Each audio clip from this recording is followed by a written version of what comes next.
नमस्कार मंडळी, स्वागत आहे तुमचं सगळ्यांचं आपल्या लाडक्या यूट्यूब चॅनलमध्ये। तर आजच्या व्हिडिओमध्ये आपण जाणून घेणार आहे तुमच्या आवडत्या मालिकेची संपूर्ण अपडेट। त्याच्यामुळे व्हिडिओ शेवटपर्यंत बघा। व्हिडिओ ते नसेल तर व्हिडिओ लाईक करा आणि चॅनलला सबस्क्राईब करायला विसरू नका। तर प्रीतमने चक्क आता प्रिया मॅडम सोबत जाऊन आता लग्न करण्याचा निर्णय घेतलेला आहे। तर नेमकं काय घडतं चला संपूर्ण अपडेट जाणून घेऊया।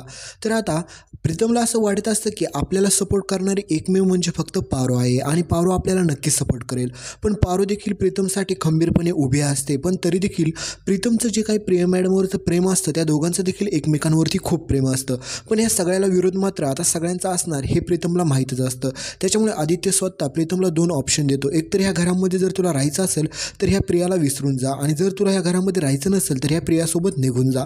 तर मित्रांनो तुम्हाला काय वाटतंय आपला प्रीतम कोणता निर्णय घेईल? तर मित्रांनो आपला प्रीतम शेवटी प्रियाला चूज करतो आणि ते घर सोडायला देखील तयार होतो। तर इकडे आदित्यला खूप वाईट वाटत असतं। आदित्यला वाटत असतं की मी प्रीतमला थांबवू, परंतु आता ह्या घरामध्ये दिशा देखील राहते आणि जर सगळ्यांना कळालं की प्रिया आणि प्रीतम ह्या दोघांचं देखील एकमेकांवरती प्रेम आहे तर काय होईल? एकतर आता प्रीतमची एंगेजमेंट देखील झालेली आहे, ह्या सगळ्याचा आईवरती काय परिणाम होईल? आदित्यला खूप भीती वाटत असते। तर इकडे पारू मात्र आदित्य सरांची समजूत काढत असते आणि म्हणत असते की काही करा पण प्रीतम सरांना थांबवा। पण इकडे आता आदित्य देखील प्रीतमला थांबवायला तयार होत नसतो। तर इकडे आता दुसऱ्या दिवशी सगळेजण शॉकमध्ये पडतात की प्रीतम एवढ्या सकाळ सकाळ निघून कुठे गेला, कारण की खरं सत्य फक्त आणि फक्त पारो आणि आदित्यलाच माहीत असतं।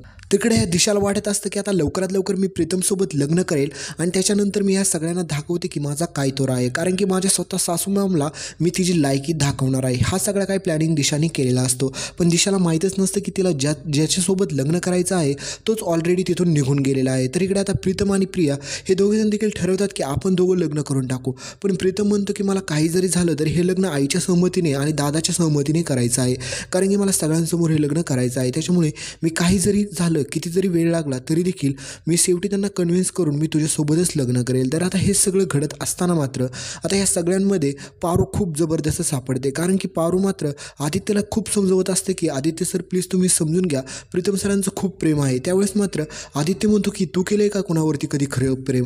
तर त्यावेळेस मात्र आता मित्रांनो तुम्हाला माहीतच आहे की पारूचं आदित्य सरांवरती किती प्रेम असतं, कारण की पारूला चक्क आता आदित्य सरांना सोडून दुसरं कोणासोबत देखील लग्नच करायचं नसतं। हे सगळं तुमच्या सगळ्यांना माहीतच असेल।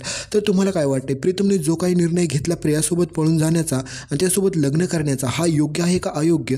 एवढंच फक्त कमेंट करून सांगायला विसरू नका। पुढील अपडेट पाहण्यासाठी चॅनलला सबस्क्राईब करा, सोबतचं बेल नोटिफिकेशन ऑन करायला विसरू नका। आत्तापासून सगळ्या रेग्युलर अपडेट येतील मित्रांनो। थोडं कामात बिझी होतो तर नक्की कमेंट करा, चॅनलला सबस्क्राईब करा। धन्यवाद।